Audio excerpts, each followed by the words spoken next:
Hi everyone, welcome back. So if you've been around my channel a while, you'll probably remember when I got a CTX EzBook 800, a random obscure AMD K6-2 laptop from 1998 for just $20 at the VCF East swap meet. And you'll probably also remember how when I took it home working, I took it apart to check to make sure there wasn't a Varta battery bomb inside. Found one. It had already leaked. It damaged the board. I cleaned the corrosion. It didn't work after cleaning the corrosion. While troubleshooting, the corroded connector fell off the board.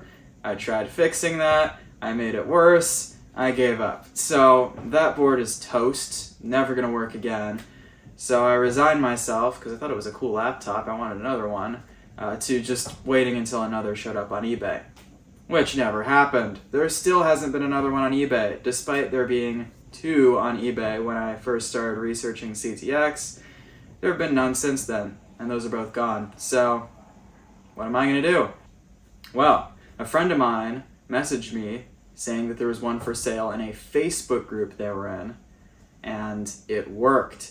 But the thing is, I'm not on Facebook. I don't want to ever be on Facebook. But they were able to get the guy's email. I bought it, and I have it here. So I did it. I found one, and it works. But my first one worked too. But it was still already too far gone, even if I didn't know it yet. So is this one going to be any different? Let's find out. All right, here we go. Let's see if this one is actually going to be recoverable and functional. So this was double boxed. This is the inner box. So that's why it's not all taped up. But let's see here.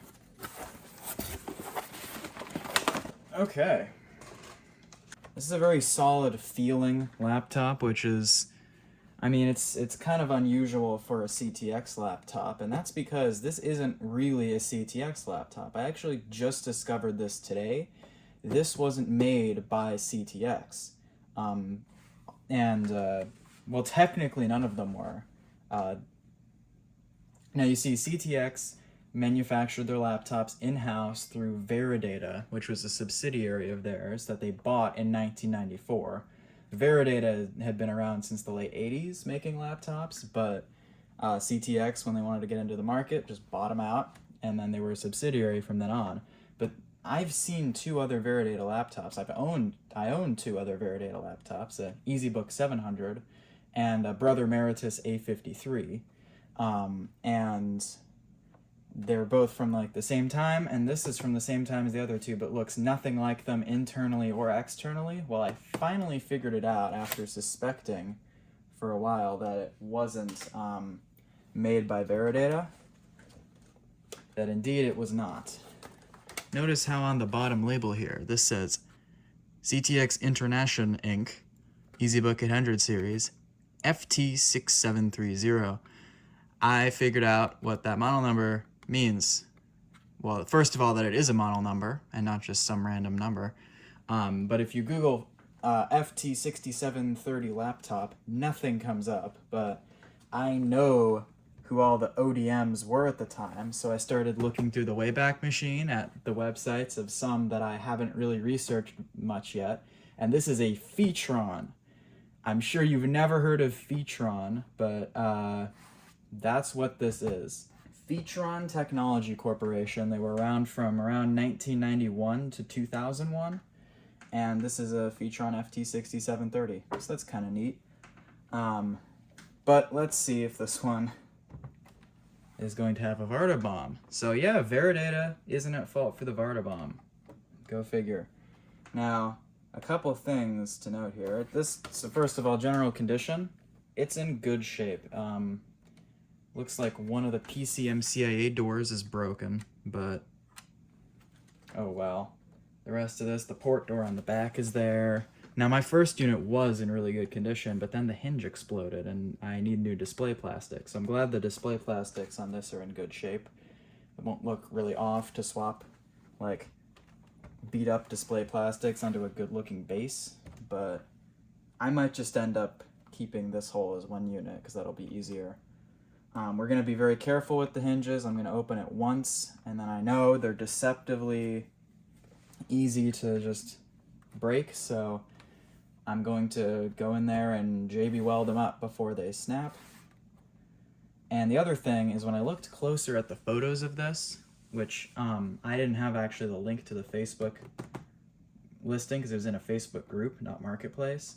But looking close, it looked like the LCD might have vinegar syndrome, which is quite common, and I have a spare LCD, obviously, so that's no big deal.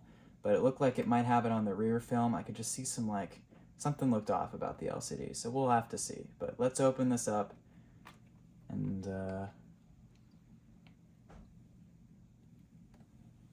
first off, just have a look at that LCD. It looks okay.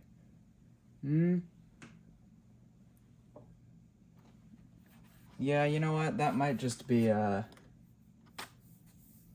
might have just been residue because it was low-res screenshot. I couldn't tell. That might just be this like fingerprint here, because it passed the smell test. Literally, it doesn't smell like vinegar, and I can't see anything. It would be on the rear film from how it looked in the photos, but I think I was just seeing these fingerprints. So yeah, bit dusty, but not too bad. These keyboards aren't very good, and that was another thing. The Varta keyboards are pretty good, so I was like, I mean, it's not bad, just not as good. This one actually might feel a bit better than my first one, but let's give it some power and boot it up. This should be an easy one. It should fire up off the universal supply. I got my first one with a compact charger, probably from one of those 1200 series Presarios that are literally everywhere. Did not auto power itself on the second I plugged it in. I'm going to take that as a good sign because my other one did that, which might have been corrosion related. There's that loud fan that these have. It's on at all times and it posts. Screen is good. It's not vinegared. It's yellowed, but my other one is as well. So I think it is just time related on these Poseidon panels. This was a Poseidon screen in my first one.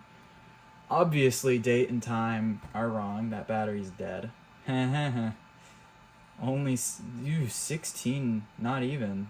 Well, about 16 megs of RAM. That's rough, but hard drive detected. I'm gonna boot it once.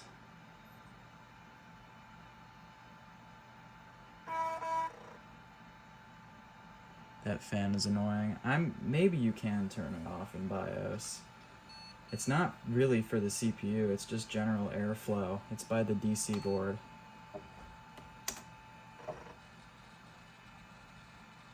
$98 on 16 megs of RAM is a rough one, but I also don't remember. I think my other LCD was better than this, so I might swap panels. The only annoying thing is I stole the CFL bulb out of my other display because a different one needed it, so I have to swap the bulbs in these. And if you're just saying, well, oh, it's the bulb that's yellow, that could be true, but it's just as likely that it's actually the diffuser sheet in the LCD, which is like a sheet of acrylic that, surprise, surprise, is susceptible to UV light, which is given off by the CFL bulb. But I might just leave it alone. Well, you know what I'm gonna do now. Is this really the redemption, or will this end up the same way my other one did? Let's go and take the keyboard off, take the heatsink off, and have a look at that Varta battery.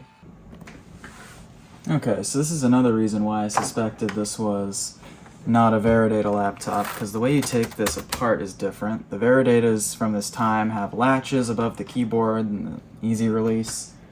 This you have to pry up. I don't think there's any screws that you need to remove. Nope.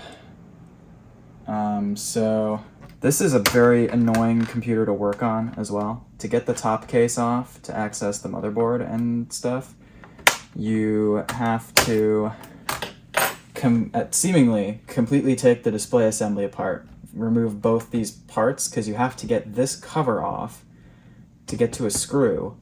and it doesn't seem to be possible to get it to clear the display assembly, so you have to just take it off, which we have to do anyway.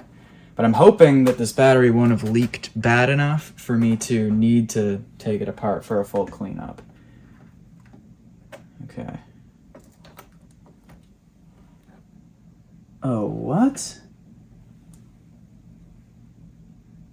Has this been replaced by something? Because there's like leads in here. There's like a lead. There's a wire soldered to the point. Huh.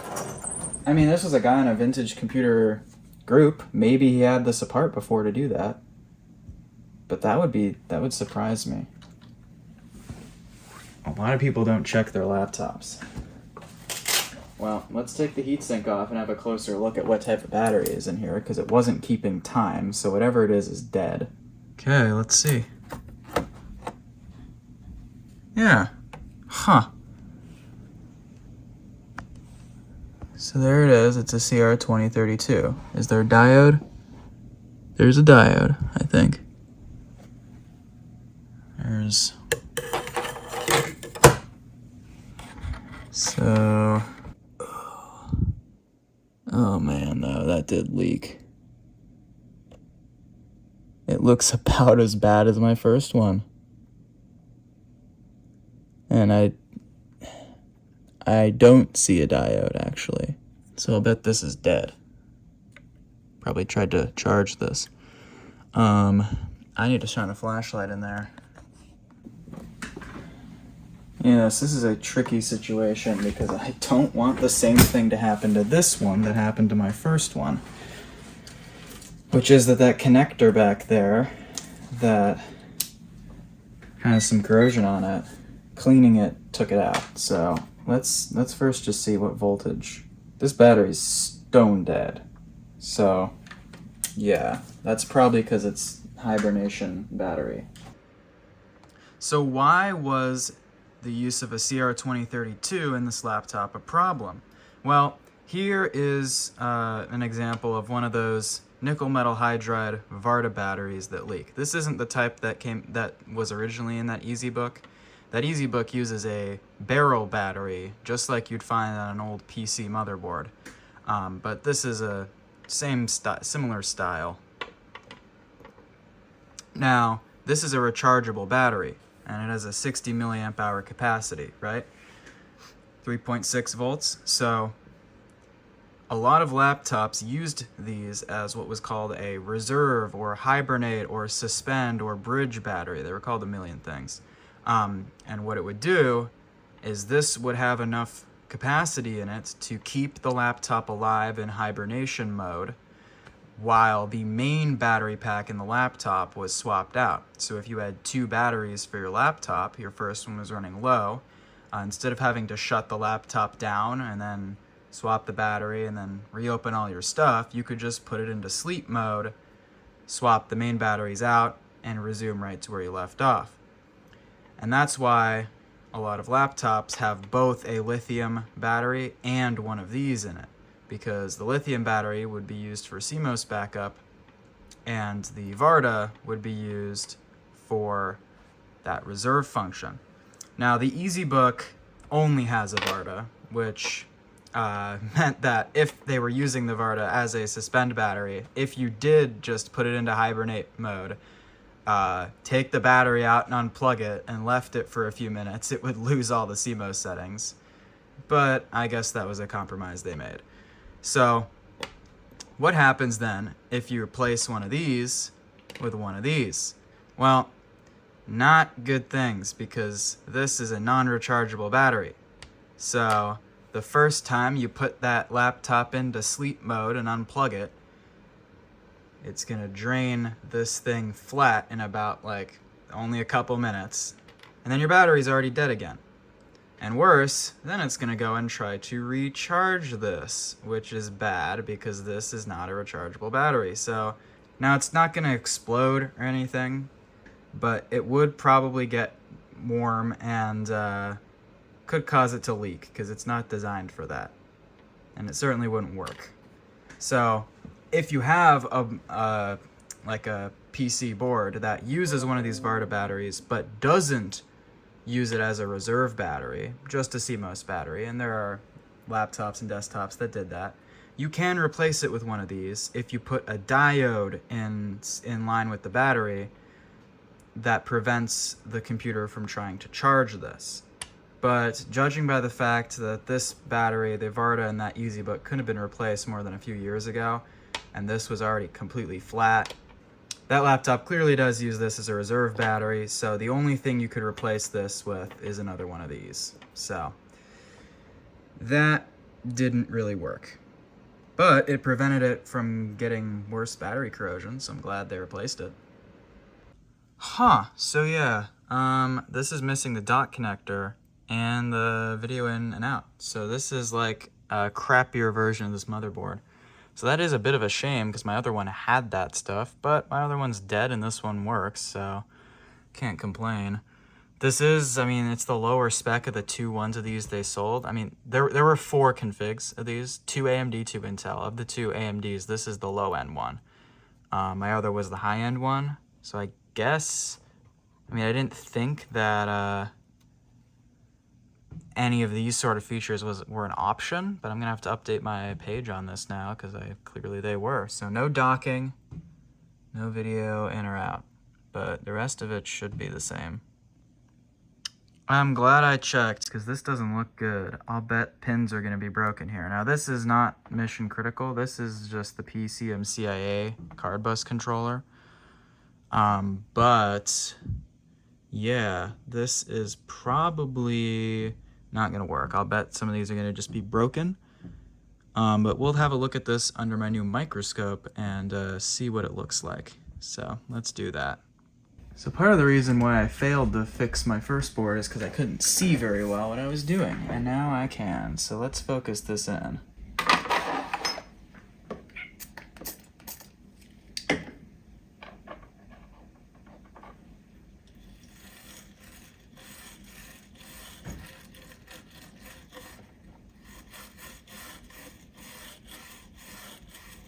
So my last board, 2 of these pins got broken on this chip. Now looking at it here, what I'm worried about is this one here.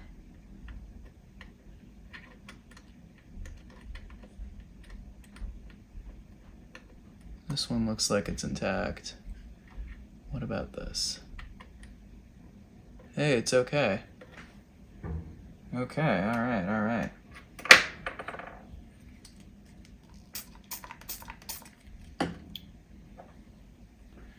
Let's take a look at this very bad via.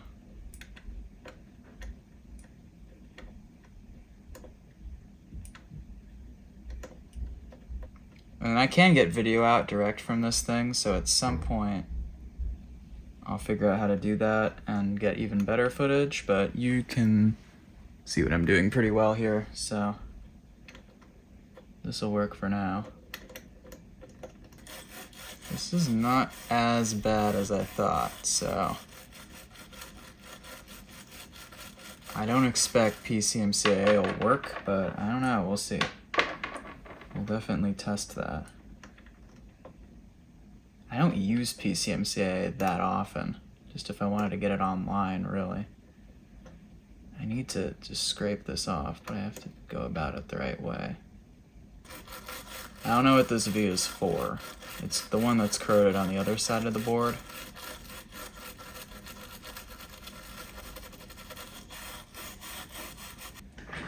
Look at how clean this image of this board is, though. It's so crisp.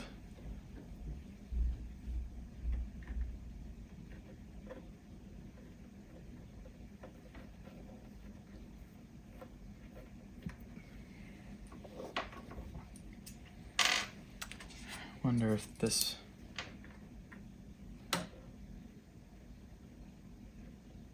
Oh yeah, there we go.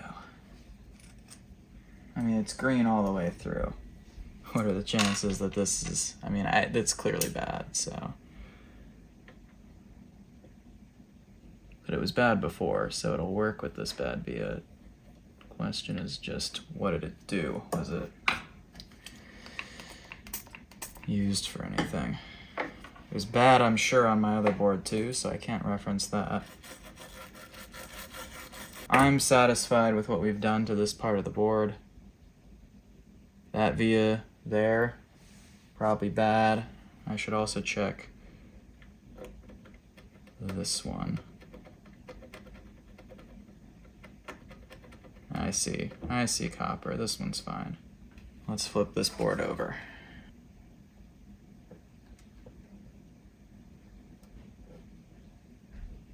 Now under magnification, this connector looks pretty good, but regardless,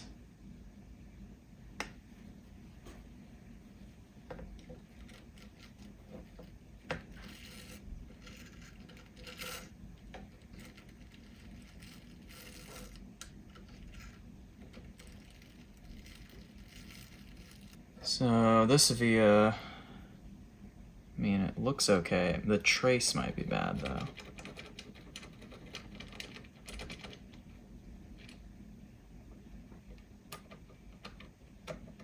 I mean, I can just measure it to this via if I scrape back the solder mask. That looks okay. Let's zoom in a bit. Yeah. Now, of course, we have this one, which is the one we were looking at on the other side. I still see a bit of shiny there, but it's probably bad. I don't know why this one gets eaten. It must be like directly wired into the battery or something, like on the board side. Like clearly the battery terminal isn't here, but you know what I mean. That also looks pretty bad. So the upper one is good. This one, I'm not even gonna bother measuring it. It's bad. Now I think just to make things a little easier, I'm going to snip off these, because I'll reuse this battery holder on something else. But since there's no diode here, it'll be easier to look at this thing if there's just not a battery holder in the way. So yeah. All these traces look good, all this looks good. There's residue back here. But I'll tell you what I'm going to do about that.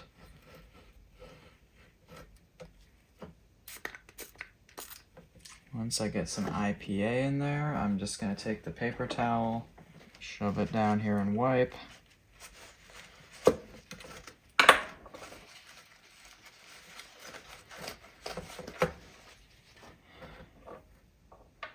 At least something got between here and the serial port. I think this looks good. I think I'm gonna reassemble it now and make sure that it hasn't died on me. But yeah. Okay, so I've got it all back together now, except for I haven't clipped the keyboard in, and I haven't got the display bezel on because I'm gonna be taking it back apart again to reinforce the hinges. But I wanna look at the RAM real quick. I'm actually even shorter on EDO RAM than I thought. I'll bet this isn't going to fit, because this is all I have. It's from a Toshiba. And yeah, that won't clear.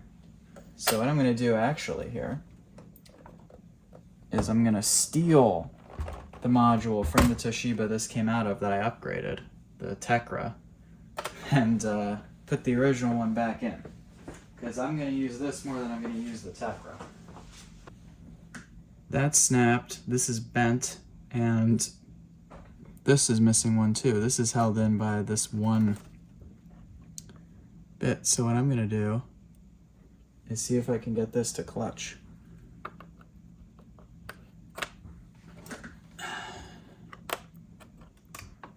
See, it doesn't stay. And yeah, that slot still holds, so this will be fine. And 64 megs is enough, so, or even 32.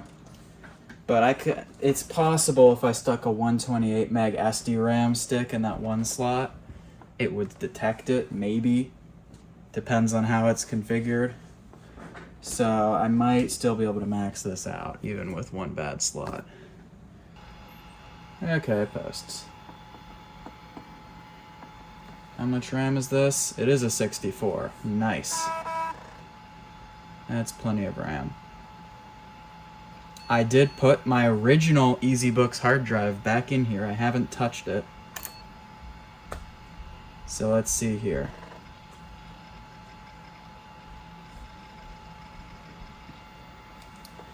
I haven't booted this install in over a year. Since the last time I had this EzBook online, the original one. And here we have it. Since that clip, I've upgraded it with a 16 gigabyte SD card in place of the hard drive. I installed a clean copy of Windows 98 and put on my custom CTX wallpaper and theme that I made. And this thing is working great. I mean, I haven't found a single thing wrong with it except for that broken RAM slot. The PCMCIA slots do work. So it just narrowly avoided that being taken out. We have Sound Blaster. It can play DOS games. It can do Windows stuff. It's awesome to have this functional.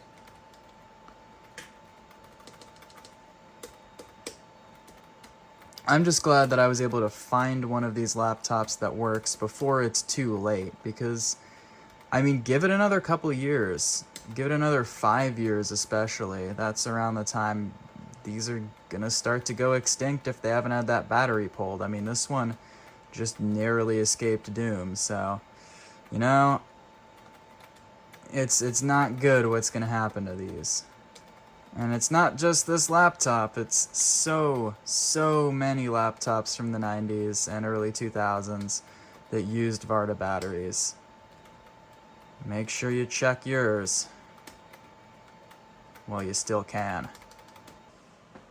I did also coat the hinge mounts in a nice amount of JB Weld to make sure they don't blow up, and it's nice and solid. So that's going to be all for today. I will be doing a full review on this laptop at some point in the future. But I hope you enjoyed this sort of testing and corrosion cleanup sort of video. And I'll have more to come. See y'all later.